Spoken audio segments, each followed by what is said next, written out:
FL Studio in the MPC. So we're going to go ahead and get this connected. And as you can see here, this is what it looks like.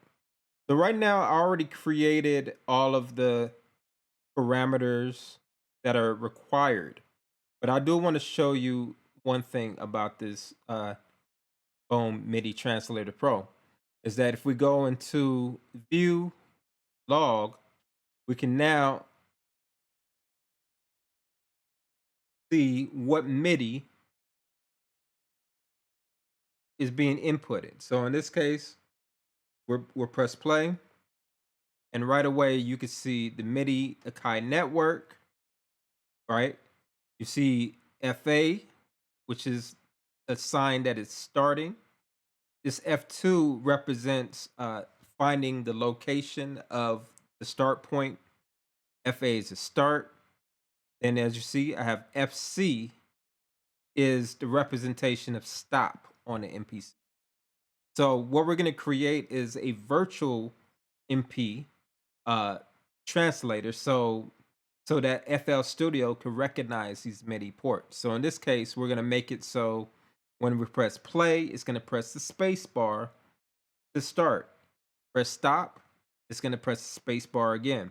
We could put additional parameters such as the loop or the overdub record, but we're not going to go that far this time. I just wanted to show you the basics. So once we identify what these MIDI uh, messages represent, now we could create a new translator. As you can see, I already created some and I named it.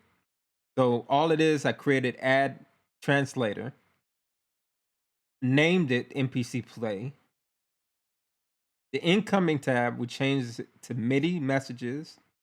And then as you can see here, made it raw MIDI. Once that raw MIDI is there, we're going to type in the FA. Now the FA, like I said, it represents the start.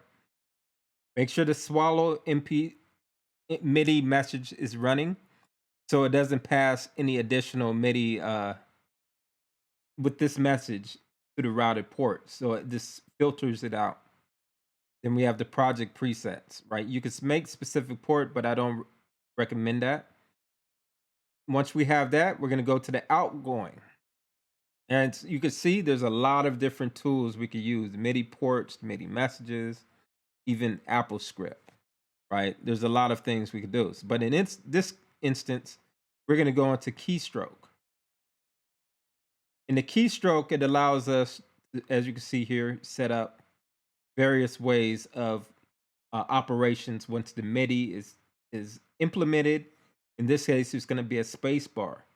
But as I showed you in the other controls, we could do a lot of different parameters and rerouting if we wanted to make even more complex MIDI code with this program, which is why it costs so much.